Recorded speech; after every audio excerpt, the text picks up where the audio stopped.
Hello dear learners, let's continue the discussion on the distinctive characteristics of public management and public organizations. So far we have discussed about various organizational roles, structures and processes.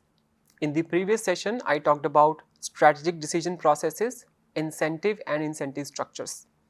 In this session we are going to talk about work related attitudes and behaviors as the distinctive character of the public sector organizations. What are the differences and what is the research evidence on the differences between the work related attitudes and behaviors of public sector employees and private sector employees? Now, number of studies have pointed out and of course provided the evidence about the differences in the work related values on the part of public sector employees. For example, some of the studies says that the public sector employees, they attach lower value to money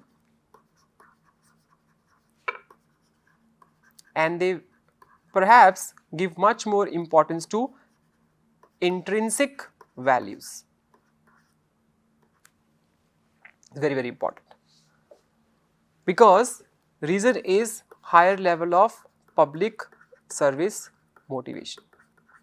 Now, it is very interesting to note here that if people are not motivated by the extrinsic factors such as pay, promotions and the rewards in terms of incentives, what is that is working with these people in terms of their attitudes and behavior towards public jobs. The one aspect which is a differentiating factor is the public service motivation as a value among the public sector employees. Now, in terms of other behaviors, let's talk about the work engagement or satisfaction. These are all the important variables of worthy consideration. Work engagement, organizational commitment of public sector employees, as well as professionalism in the public sector employees. All these are the important work related attitudes and behavior which requires the discussion.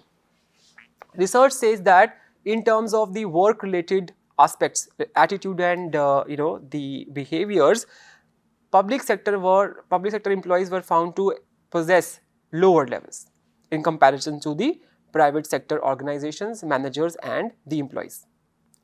They say that level of satisfaction among these general employees is generally high as per the research evidence provided in the paper of Professor Helgi Rene, but they tends to be consistently somewhat low than their private comparison groups. The reason could be different. Maybe the private sector people, they are showing higher levels of engagement in their work or showing higher level of commitment because of the reasons such as extrinsic factors, but in case of public sector employees there could be something other differences, maybe in terms of how they want to contribute towards the betterment of society, what are their service oriented values. So, that is very important. Another important thing which I have I think it is required to be discussed is the reward performance relationship.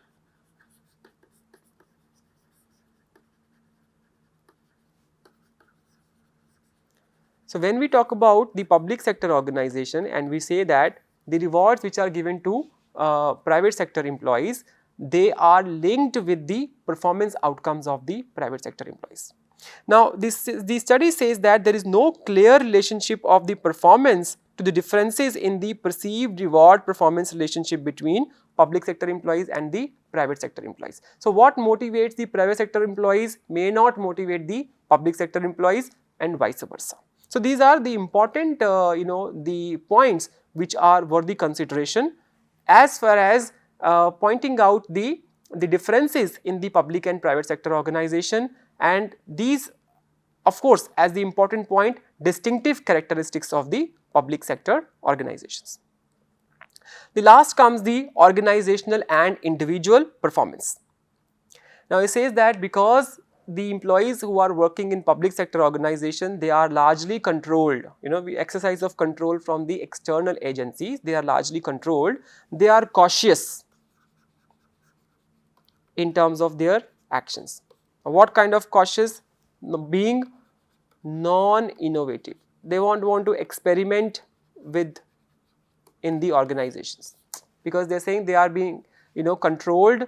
The exercise from the control from the outside world is much more. There is public opinion, they are being continually watched, so they are very cautious about their actions and being non-innovative.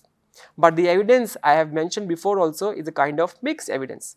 Some study says that the public organization context give the greater platform, challenging work assignments to public managers, where they can actually indulge into entrepreneurial behavior. But there are other studies, they say that these people are very cautious in terms of their behaviors as far as the individual performance is concerned. Now, the other researcher also says that we have both kind of evidences available to this thing. There are studies which says that entrepreneurial activities are much more can be done in the public sector organization, perhaps not in the private sector organization. But there are other studies which says that government organizations can provide better platform to these things. So these are some of the characteristics which, according to the research published in the Journal of Management, characterize public organizations as distinct from the private sector organizations. With this, we will come to the concluding portion of this particular module, is why we are talking about the effective public management. Why it is required that the government and the public organization should be performing effectively and efficiently. First of all, the success of any government policy, program or regime, and of course, in fact, democracy itself is vital to the success. So what happens is, if we don't do effective public management, we will never be able to succeed in achieving the purpose and objectives of the public policy programs and its impact on the general public out there. And also because we are to satisfy the citizens of the country, because the government and public organizations are working for the betterment of the citizens, it requires that the public organizations and government indulge into the effort to enhance the efficiency and effectiveness of the operations of these organizations. Another important aspect to this is crisis situation and related consequences required strict management of public organizations. I have just talked about COVID-19 was one of the crises which all the countries of the various nations have experienced. So what were the related consequences and how the organizations have come together to combat the challenge of this. So in order to better response of the government towards these crisis situation also requires strict management of the public organizations. So perhaps if the management controls and the effective management practices are not there, so the response from the government to handle crisis situation would be difficult. So it is important that the effective public management is practiced. The management practices in the public organization should be effective to deal with the issue of ensuring timely responsiveness, ensuring fairness, equity and accountability, right? And for all these reasons, effective public management is required. And then there are heightened expectations of the citizens. Citizens want government to perform at the best level, because the benefit that they are going to receive from the government will suffer if the government organizations are not functioning effectively and appropriately. So it is important to meet the expectations of the citizens that the government should actively think about how to increase the effectiveness and efficiencies of their organizations and the functioning of the government itself. Another very important aspect to this is, since when we are talking about the global world and we are engaging with the other country nations, nations in the other nations in terms of our interdependence with them, we are doing trade with them, we are being part of various international forums. Now, when we are interdependence is there within the global economy, it requires efficient regulations and reliable administration of the government functions. So also as a country, we do not want to come across as nation which is not good in the management practices in the government sector organization, because we are portraying an image in front of other nation what kind of government and government organizations are there in the India and what about the efficiency and effectiveness. So when we go into the global platform, we should not portray and we should not come across as the country context nation which is not taking care of their effective operations of the public organization, right. Perhaps it is important indicator for the other national context to see that which country contexts are basically doing well in terms of their public management operations of the government and public organizations. And perhaps in terms of learning best practices, there is no harm in learning from the other country context in terms of what public management model has worked really well and succeeded in the other organization. So that also is the reason that public management which is effective, it is very required in the today's context. Then also the public administration intellectual apparatus was not sufficient to cater to the needs of the problems of needs and problems of 21st century, such as coordination and control problem. So it requires certain kind of reforms to come into the picture to help organization enhance their efficiency and effectiveness, right. Very important. We will talk about the reform of new public management, was introduced from the perspective of can the private sector practices be pushed into the government sector organization to increase their functioning, and NPM was one such reform which catered to this particular perspective of enhancing the effectiveness of the public organization. The another reason is there are external pressures, not only within the nation, the external pressures from the outside the nation also. For example, we have sustainable development goals.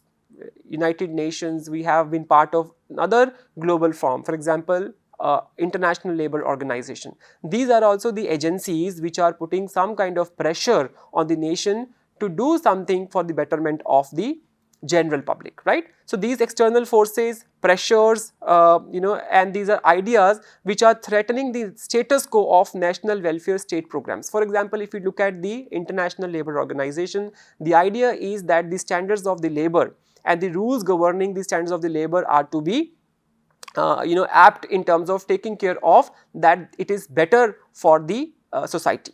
So when this kind of pressure is there, the country context are doing making changes and trying to bring in some kind of important changes in the rules, regulations and procedures and laws, how we will take care of these kind of problems and handle the social issues like this. Look at the sustainable development goals in terms of providing the quality education, providing access of decent work to the people. All these challenges and all these things require significant attention from the government to take care of these issues at length. So to do this, to handle all these kind of situations, it requires that we start talking about the effective public management. So these are some of the reasons because of which the effective management of public organization is important, and there also it requires that reforms are bring into the context so that it can ensure how going further the functioning of the government and public organization can be further enhanced for the overall economic development and betterment of the society. Now, if we actually don't do this, if we don't manage the public management and public organizations effectively, what are the consequences? As you have mentioned that there are three important roles of managers which I discussed according to the article on the conception of public management by Professor Mark H. Moore. According to him, purpose, political authorization of actions and operational capacity is very important as a managerial role. But if we do not integrate and if we do not do the effective public management practice, what will happen? Failure will result in the integration of purposes, political authorization and operational capacity. Now, if we do not bring in the integration to these three important public managers roles, we are not going to be achieving the public policies and the programs that we have set for the general public there, right. So, failure of integration will take place.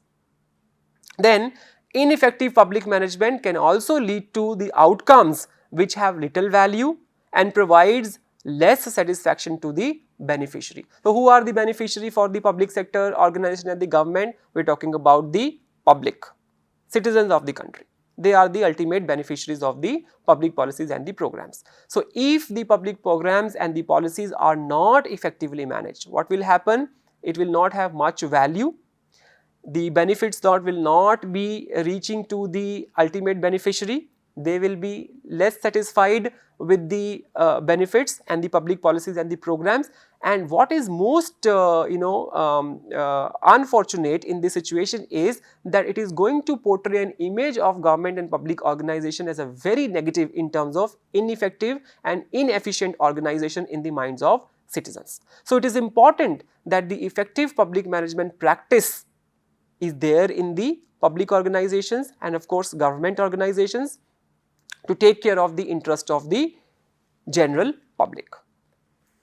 Now, when we talk about the issues and challenges and the problems with the existing managerial practice of managing the organization, and in order to enhance the performance of this organization, reforms have special place, because all these reforms which have taken place over time to time, over a period of time, has kind of guaranteed or kind of promised to enhance the functioning of these organizations.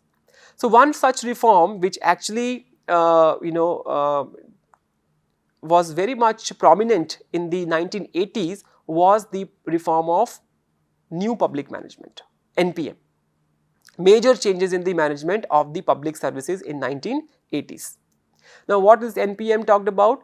New public management reforms involves various radical changes such as bringing privatization, contracting out of the services, bringing managerialization to the public organization as it is being practiced in the private sector organization, and stronger performance management. Now, new public management, they have come up with this kind of reforms for the public sector organization to improve their functioning. Now, this term is coined by Christopher Hood in 1991 in an article entitled A Public Management for All Seasons. So, this article is also mentioned here on this slide. You can refer to this article, but I will also suggest to read the article by Furley 2017, which I have mentioned here. It is also a very interesting article because it actually tells you about the greater in depth about the concept of new public management and its advantages and disadvantages. Now, let us look into the details of what this new public management is all about. What is the the core features, I would say doctrinal components of new public management as proposed by Christopher Hood in 1991.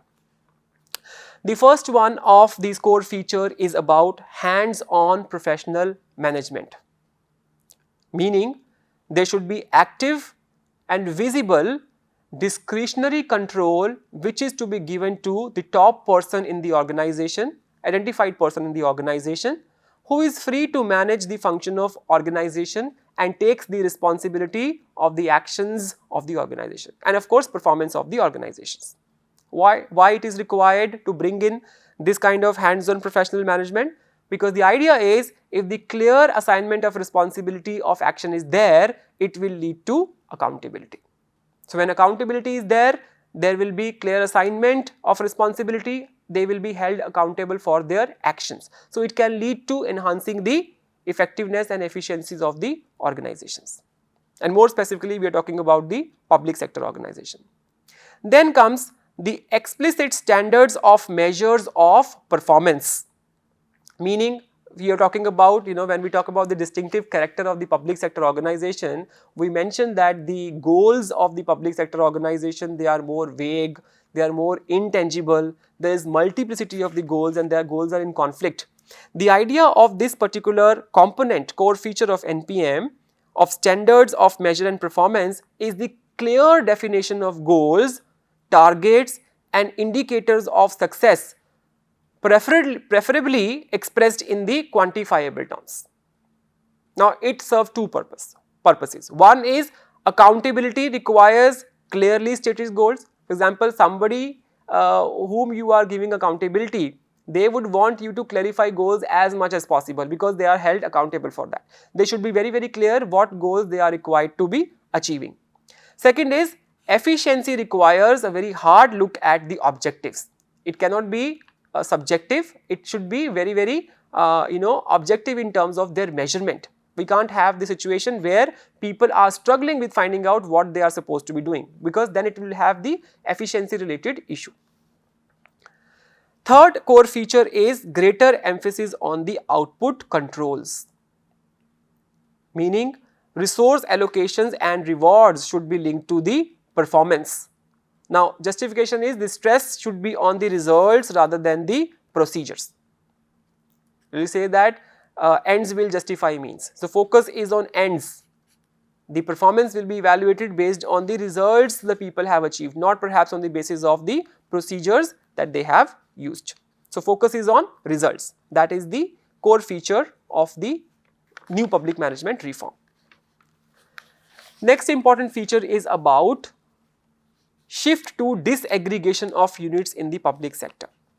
This means that breaking up the monolithic unit, a single unit, into various units in the corporate unit styles, and of course operating on the decentralized budgets. And units should be arranged in such a way that they are very closer to each other at the arm length distance so that they are manageable. So, we are creating what? Manageable units, and of course trying to gain efficiency advantages of use of the contracts inside and outside the public organizations. Then comes the shift to the greater competition in the public sector. Encouragement of or the practice of more competition within the public sector. Moving to term contracts and public tendering procedures, and justification is if there is a rivalry among the public sector organization, they will try to enhance the effectiveness and efficiencies of the organization, of their own organization, to actually win the tenders. And it can actually lower the cost and can increase the standards of the operations in the organization. So, it is very, very important.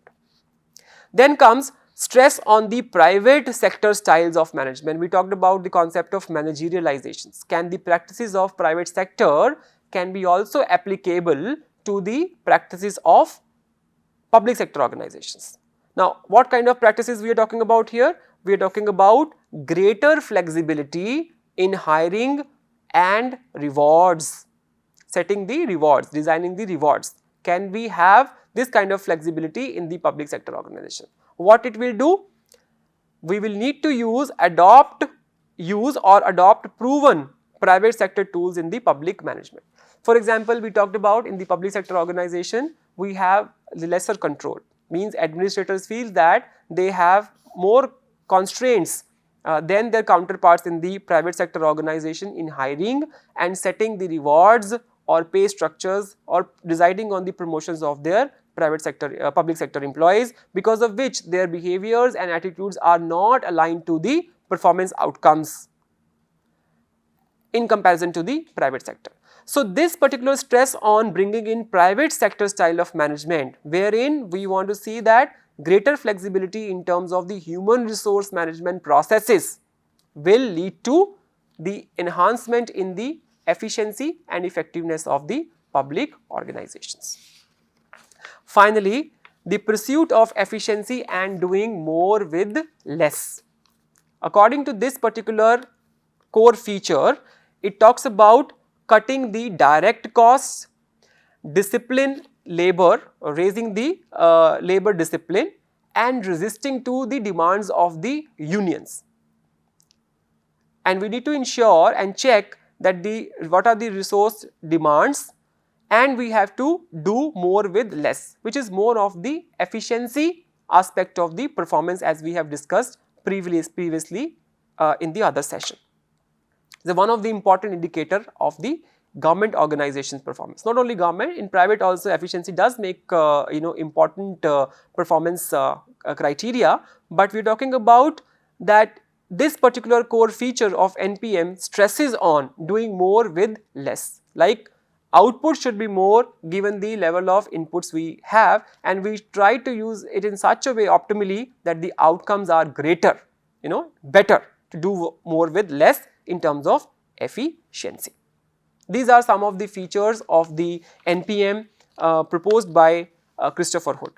But I am not saying that these features are ultimately leading to enhancing the effectiveness of the public organization. There is lot of criticism to the thought of new public management in the public sector organizations.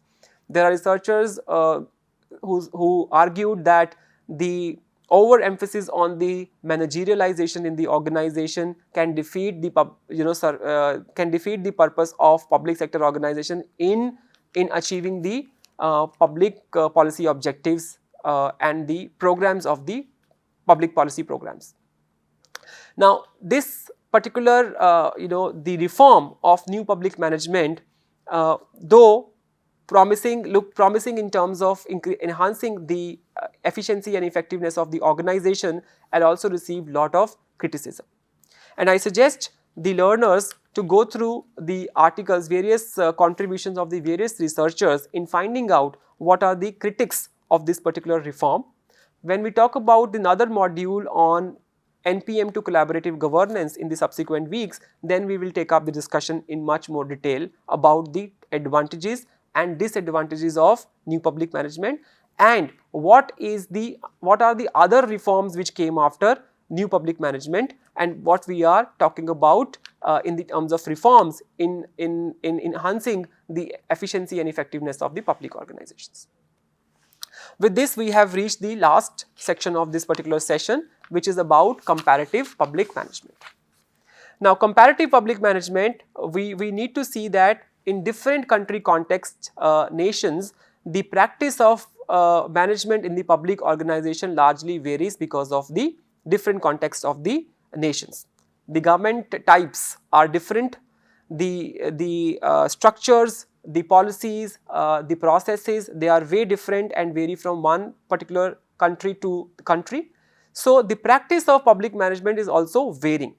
Now, the idea is whenever there is a proposal for the new models of the public management, this particular aspect should be taken into consideration.